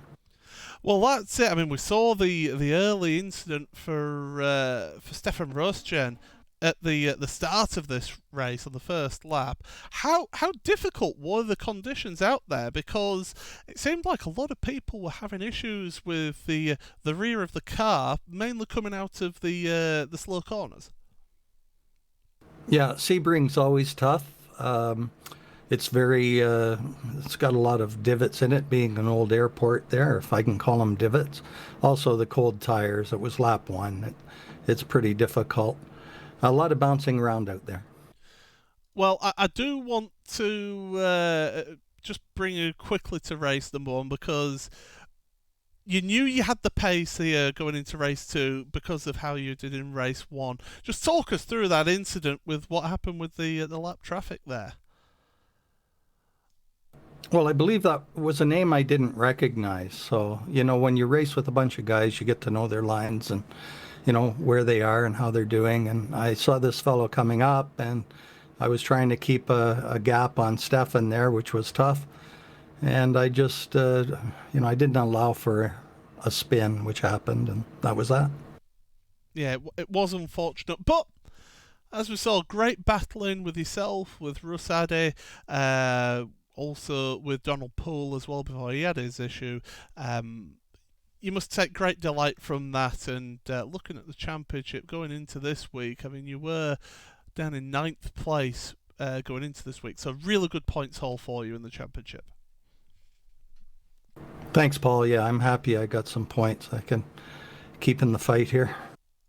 Well, is there anyone, before we let you go, anyone you want to give a quick message to whilst you're here on the broadcast? Well, I guess because we're over 60 here, just to all the guys in the league, especially with this crazy virus going around, the world's upside down right now. We're in a more susceptible area, being older. So, shout out to all the guys in 60 plus and to you guys too. Thank you for all you do. Well, thank you for providing us this entertainment here on a Wednesday, and all the best for the rest of the season, and we'll hopefully see you for the final round of the championship when we're broadcasting at Road Atlanta. Thanks, Paul. Good to see you. Bye for now. So there we go. Bill Lawrence, race 2 winner. And David, who have you got? Because we've got another interview here. I think we can find John Morgan, and he finished 3rd place in race 2. How was it out there for you, John? It was pretty good. I just I tried to be patient. This is a track that invites a lot of risky overtake, and that's what happened in front of me. So the accidents in front just moved me up. I tried to stay in touch with the lead group and finally caught him and was able to sort of hang with them. But Russ and Bill were they were working hard for that win, so I just stayed back in 3rd. Yeah, we did see a couple spins out there. Looked like the track got a bit slicker as the races went on. Is that how you felt it? A little bit. I think that the other thing that happens as you get into the race and you start to fight for a particular position, then it's easy to push too hard and overdrive the car. And a track as bumpy as Sebring, you just put a little bit wrong someplace and it'll spin you out. Which is exactly what I did in the first race. I spun out all by myself, but it's a tricky place. A fun track. I think it produces good racing, but you do see a fair amount of accidents. Obviously, a fixed setup in this league. Everyone's starting with the same amount of fuel. Both races, we saw 1 or 2 drivers maybe run out on the final lap. Is that something you had to worry about? Is that something you had your eye on? Yeah, I don't, because I tend to, I guess just the way I drive, but I think, and I right foot brake, so my foot's either on the brake or on the gas. I think guys who left foot brake may have a tendency to drag the throttle a little bit, and that may cause more consumption. I had 2.5 laps of fuel left at the end, so I guess, some guys just use more fuel. Well, that's halfway through this season now. How's it been going for you? Pretty good. I've had some good results. I had one bad race, both races, but other than that, I've been finishing in top 5, a few podiums. This group just gets faster and faster, and bigger fields. I mean, I think the first race we had today was the largest field we've had, so it's great. The competition from front to back is just, I think it's great for everybody. Well, congratulations on picking up another big handle of points in this one. Thanks for making the time to have a chat with us, giving us some insight into the racing we'd just seen. Anyone you need to give any thanks to or any shout-outs while we've got you on air? Yeah, just the admins, Joel, Richard, Mark, Bill. Those guys put a lot of time in. I appreciate their work, and as always, you guys do a great job. That's why we say with RaceSpot, it's professional stuff, so thank you. Well, there we go. Thank you so much, John Morgan, having a chat with us. Paul, like I said, halfway point of the championship. It certainly is, and we can see the schedule here on screen, and we see that second half of the series. The next track, Mosport, again is a very slipstream dependent track, and always produces great racing, does that circuit. It is a fantastic fun circuit. Zandvoort, a bit more technical in how you race that one. Not the most overtaken opportunities around there, so that's going to be a bit tricky for them. Brands Hatch, absolute classic circuit, especially for cars like this where they're not quite as higher powered open wheelers. That'll do really good racing. Nürburgring, it always, that arena section at the start of the lap always gives you great opportunities for plenty of overtaking and action.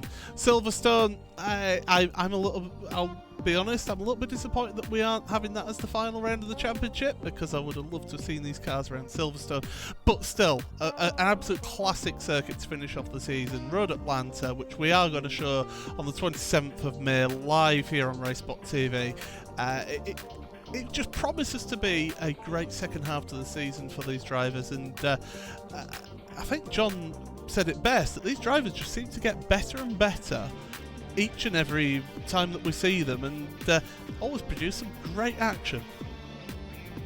Yeah, indeed, and if we keep up the big grids like we're seeing, there'll be plenty of action for everyone, and it will be a fantastic conclusion to the championship, no doubt. We look forward to checking in with 60 Plus Racing Adventures for their finale at Road Atlanta in a couple of weeks. But until then, thank you so much for tuning in. Thank you to our competitors for putting on a fantastic show once again. Here's who gets it done from us at RaceSpot. Trackcams 22 by Istvan Balo. I've been David Haynes. Paul Smith has been alongside me and also on the production. Thanks so much for tuning in to RaceSpot TV, and we'll look forward to seeing you again very soon.